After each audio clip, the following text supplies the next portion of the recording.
Oh man, it's so hot. Oh. Working from home has many benefits, but sometimes it can get a little tiring, especially when it's as warm as it is right now. It's almost 28 degrees inside of this room. So, yeah, the office sounds pretty nice right now. You can see that more people are returning to the office right now, but at the same time, they don't want to go to the office 5 days a week again. And that's where my favorite way of working, hybrid working, comes into play. In this week's workshop, I will show you how you can make hybrid working team agreements with your team so that every person in the team can keep the freedom and flexibility they have right now. But at the same time, you can make agreements about how you want to collaborate and be productive with your team and also hold each other accountable for it. This is a workshop format that I do in the Future Proof training, and that training program helps teams to define their new hybrid way of working. But for you, you can download it for free. You can find a link down below in the description. And if you like it, then please also give a thumbs up because that really helps to grow the Workshop Wednesday YouTube channel. So let's jump into Miro, where you can see the hybrid working team agreements workshop. If we zoom out, then you see here the overview. There are 6 steps you do with your team, and at the end, you define some next steps. In the beginning, we check in with the team, we get started. And the question is, what's most annoying about not working at the office? And also the other way around, what's most fun about not working at the office? This sets the mood for the workshop, and this helps to reflect on the things that work well and maybe can still be improved. And you can also take that into the next steps of the workshop. A check-in like this always helps people to land a little bit if you're doing the workshop.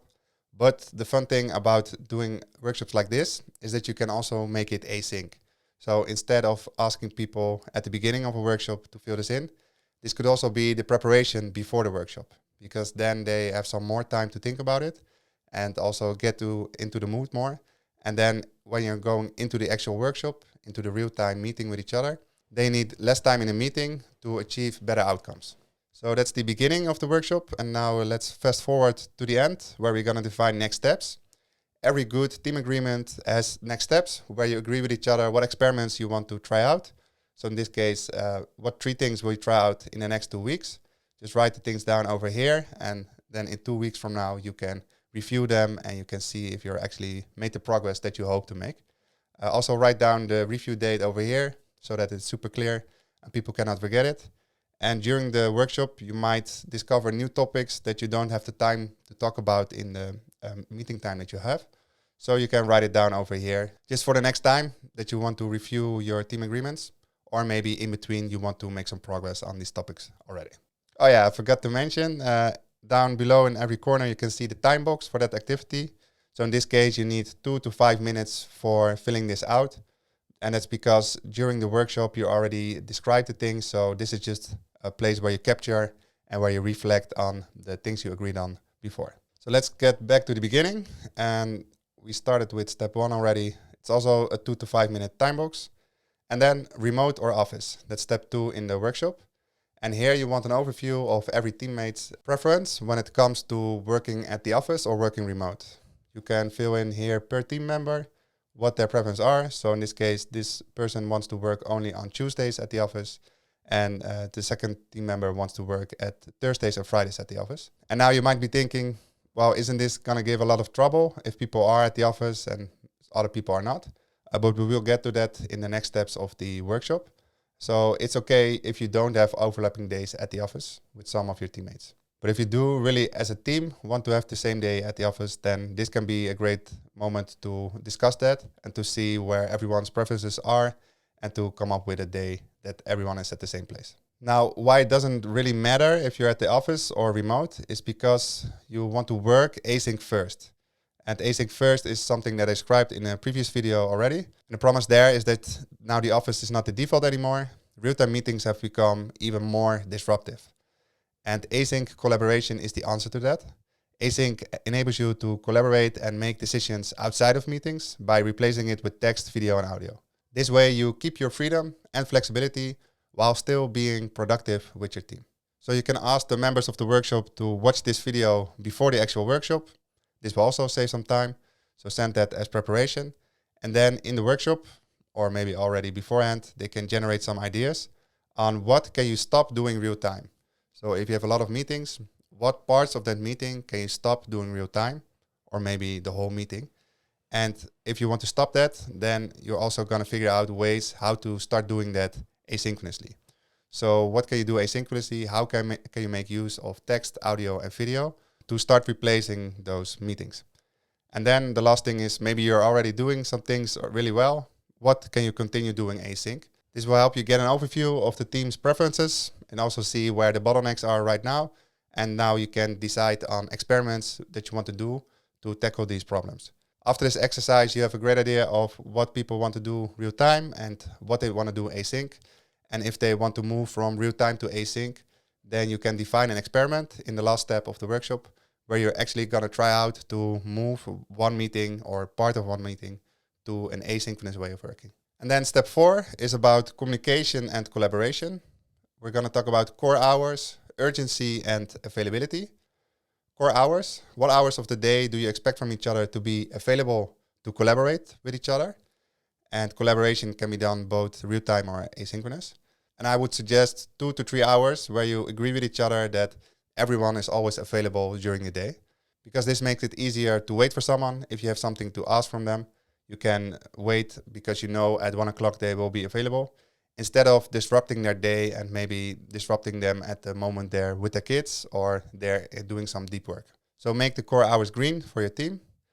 In this case, I like to do deep work in the morning, so that's why I like to keep things clean and clear in my calendar. And then in the afternoon, I have the core hours to collaborate with others. Now, of course, there can be an urgency. So maybe at 8 o'clock or 9 o'clock, something happens and you really need to work together with someone else to solve that. Now, how do we handle urgent things? And this differs per team. So generate some ideas, what you want to do, what urgencies could there be for the team that really can't wait until the core hours. And if that's the case, how do we handle those things? Write it down over here, because then you can make agreements with each other. And then the third part is about availability. How can others see if you're available? You can use either Slack or Microsoft Teams or any other tool that you use for communication. And you can set your status over there. That's usually a nice indicator to show that you're available or not. So make an agreement with each other over here, how you want to do that. And then we go to step 5 already, recurring meetings. And remember that we want to work async first. So we want to work with as less meetings as really necessary. And if there is really need for a meeting, then we want to come in prepared. We want to have an agenda. We want to have clear expectations of what would be a successful meeting. So that's what you want to do here. And then remember, we want to work async first. You don't always need a meeting to collaborate or make decisions. And what you can do over here for your team, write down the recurring meetings. So in this case, a weekly company meeting on Tuesday, and then sprint planning, and then you go to the next week where you have the sprint review and the retrospective. This is a common rhythm if you work Agile or Scrum in specific. And then per meeting you can define, in this case for the sprint planning I did so, what needs to be done as preparation and also what the agenda looks like. And if you have written it down over here and agreed upon with each other, then also make sure that you copy and paste it to your calendar invites, because then you always know what to do and everyone is always prepared. And the pro tip over here, when not everyone is working from the office, make sure that every team member is on their own laptop in meetings, or don't do the meeting at all. And what I mean by that is, if 6 people are at the office and 1 person is at home, then you do the meeting as if everyone was at home, because that equals the playing field and it makes sure that everyone can understand each other and can see the same. So don't fall into the trap of how you used to maybe do your calls in the past when someone was not at the office. If there's only 1 person not at the office, don't make use of one device with 6 people around it and then the other person trying to understand what is being said, or just missing big parts of the conversation. You want a equal playing field. And that probably also means that when you're at the office, you need different kinds of working spaces where you are able to have one-on-one conversations or team meetings. But luckily, a lot of good parties are already working on that. I will share something about that in the future as well. But for now, just remember, if 1 person is not at the office, don't do a call with all the people sitting behind one device. Okay, with that out of the way, we go to the 6th step already, accountability and social interactions. Accountability, social interactions, and stakeholders. So accountability, how can we hold each other accountable? What if we don't live up to the agreements? And this is really good to talk about right now because, yeah, it's a new situation, hybrid working. We're going to move from the office to fully remote to hybrid now. So it's going to be new again. Yeah, some things won't work right away, which is okay. But how can we hold each other accountable, and what do we do if we can live up to our agreements? It's important to talk about it now to prevent frustration in the future. And then social interactions. What do you do to bond and build camaraderie with each other? Camaraderie. And this is super important because, as you have noticed, when working from home or remote, then it becomes quite lonely. It can become quite lonely if you don't plan for social interactions. So when you do go to an office, I would recommend that you use that time to build camaraderie and to bond with each other, have one-on-one meetings, do some fun things with each other, lunch together, because this way you will also get to know the people outside of work. And if there's a day when you're at the office with the whole team together, maybe you have a specific day where everyone is at the office, please don't fall into the pitfall of planning all your meetings at that day, because then it will become tiring pretty quickly and you will lose a lot of the social interactions that happens when being at the same place. And then one last part, which is really important, is how do we work with and inform people outside of the team? It's nice that you have defined your way of working, and maybe it's the same as before, maybe it's different, but it's really important to also connect and to bring along the people who are outside of your team, because otherwise you will get frustration over there. So make it clear, maybe create a document where they can see the highlights of how you work as a team and then share it. And don't just share it by sending it and saying, well, this is how we work. Have a call with them, talk about it with them, because maybe there is some friction and then you can work with that friction. You can figure out an even better way of working that works for the both of you. So don't forget this step. And then the final part of the workshop is to define the next steps. So what 3 things will you try out the next 2 weeks? What are the topics you want to discuss next time?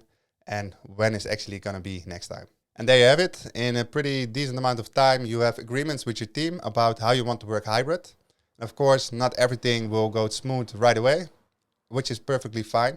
Talk about it with each other, review your agreements, and then improve them over time. Like I said, you can download the template down below. In the description is the link. And if you like this video and you watched all the way to the end, then please give it a thumbs up, because that really helps to grow the channel and to share the Workshop Wednesday knowledge all over the world. Thank you for watching and see you in the next one. Peace.